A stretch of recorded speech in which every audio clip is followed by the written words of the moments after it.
Hello everyone, welcome to my platform today. If today is your first time joining me, I want to say thank you. And if you've been here with me also, I want to also say thank you so much. I'm making there's this trending gele I saw online, and I thought it wise to quickly introduce it to my subscribers and every lover of creative ends platform. So this is a simple gele. It looks like a band. Some of it do have covers and some do not. So for the one I'm making today, it will not be having a cover. Yeah. So the first thing I'll do is take a measurement of the ashoke I want to use. And the good news is you can actually make this a tie or this style of gele even with ordinary material, so you don't really need ashoke to do it. But then for now it is ashoke they are using. I intend making a different pattern of it because I so love it. So the ashoke I'm using now, you can see I'm folding the edges. I decided that the length of ashoke that would be enough is at least let's say 28 or 29. By the time you finish folding, for this one I have 23. The truth is except you don't want it to like go into the head, so you can just use 23. But if you want it to be able to enter the head up to like half part of the head, then please use 29. When you use 29 and you fold your edges, you might just land in 27 instead of 23. It's a kind of correction that I just decided to introduce, though I used 23. All right, so now I'll be doing a lot of talking, please. You can see I just folded the ashoke into two around the edge. That is, if you want the size to be big, that's the only reason you do that, because by the time you finish filling it up, you'll find out that this size is quite big. But if you want a very tiny one, you can see it's big. So if you want a thin one, it means you have to fold this it means you have to fold the ashoke, hem it, give it a double fold. At least just let the part that will be open be like maybe 2 inches. 2 inches is perfect. Right now the part that is open I have there is about 3 inches. We know that normally ashoke is 6 inches by width. You get me? So by the time you fold 6 into 2, of course you get 3. But if you want to do something tiny, please hem it and fold it such a way that you just be left with about 2 inches or even 1.5 inches. Yes, so the smaller the thing looks, the better. I love it that way. Okay, so right now, so you can see what I have in my hands there. This is fiber, and this fiber is used for throw pillows. So it's very friendly. It's soft. Friendly to the body, friendly to the hands and all of that. So this fiber is actually used for throw pillow. Another thing you can use if you cannot get this fiber is that you can actually work with foam. Most times when I do most of my work, I use foam. But if you are going to be working with such a tiny size of gele to fill, I think the fiber is just the best. Okay, some persons might want to say, where do I get it? You can get this fiber from anywhere you see them selling materials for making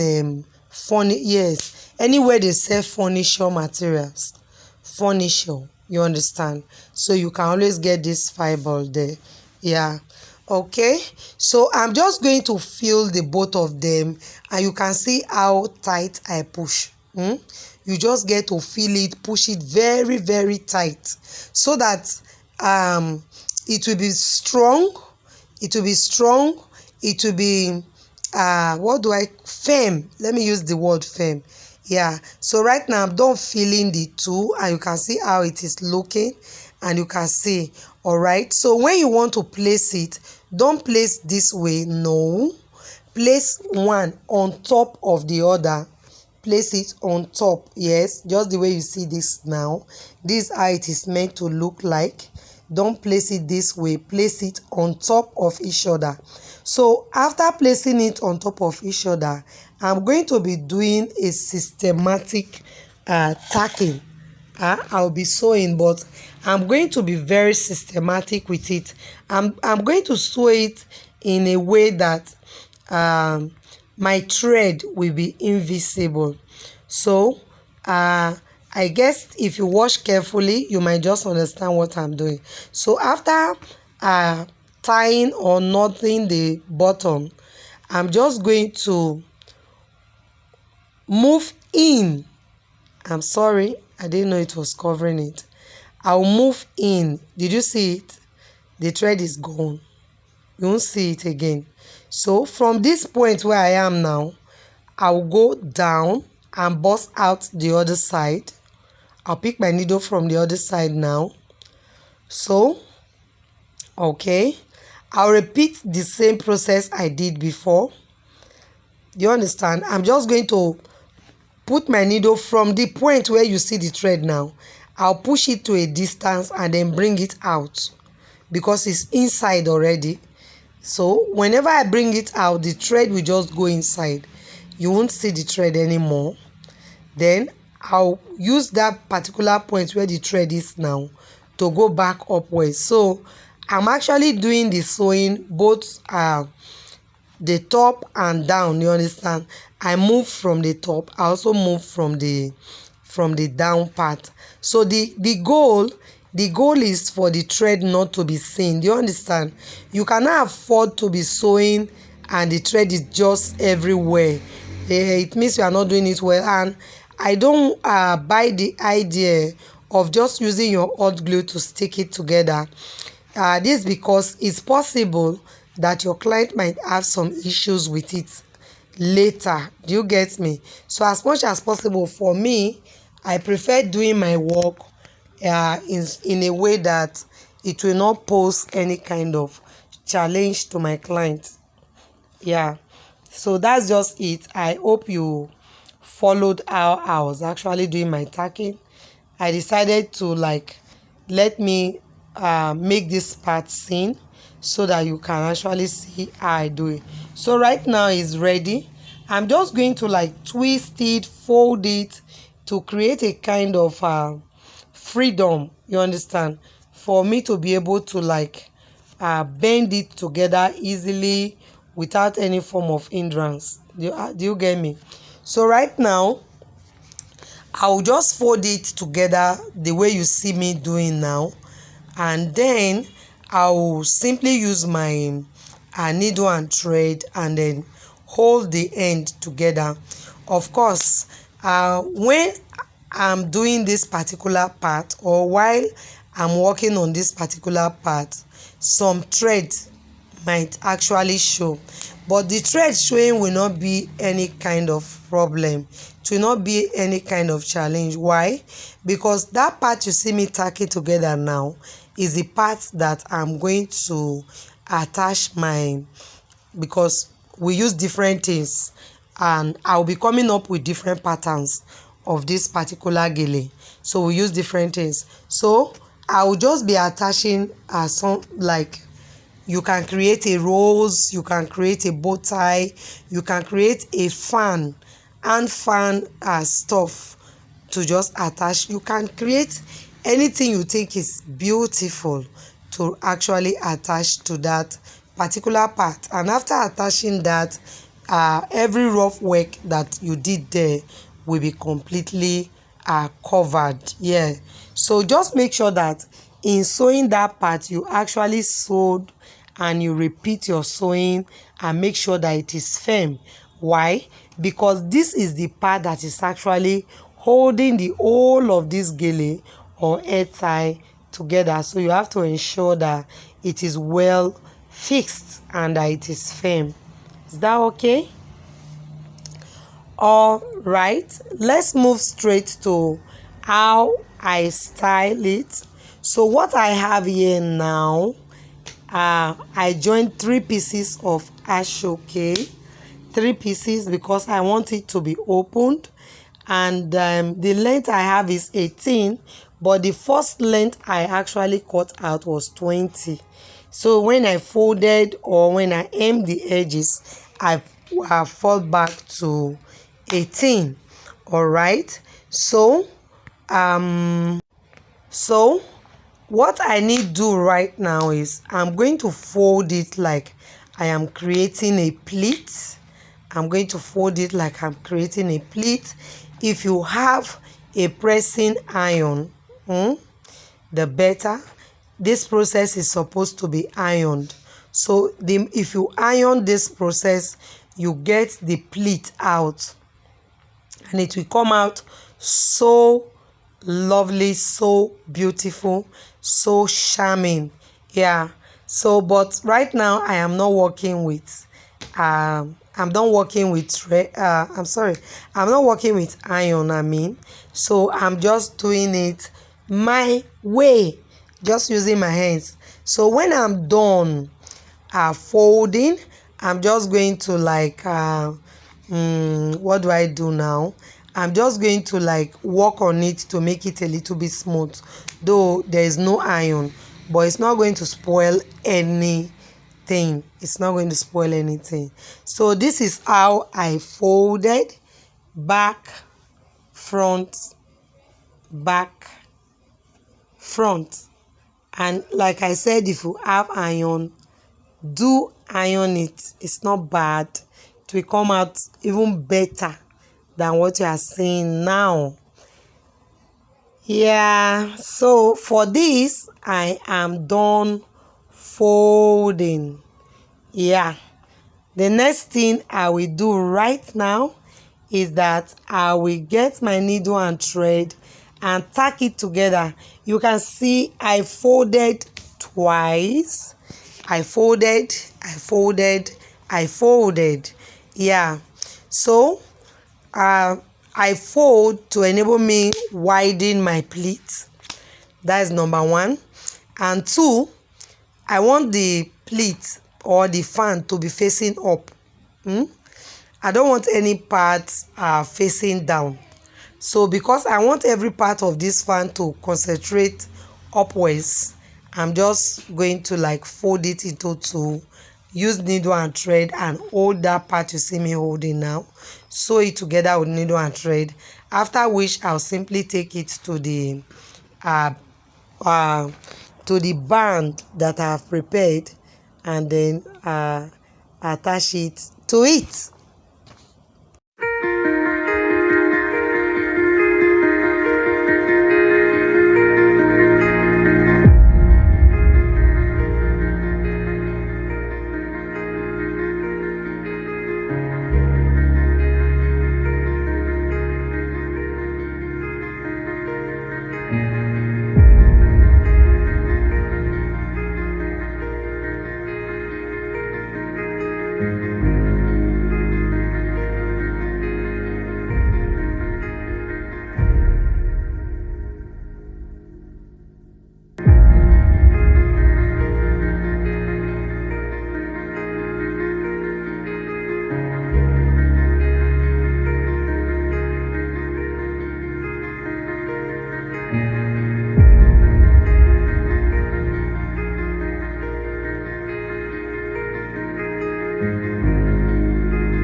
So this will be all on my today's tutorial. I do hope you enjoyed the class.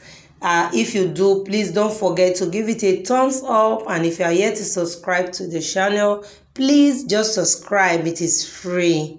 Yeah, thank you so much for stopping by. I hope to see you in my next video, and also I promise to upload other patterns of this particular gele because that's what is trending right now. This is Creative X Platform. Thank you for being here. Bye for now.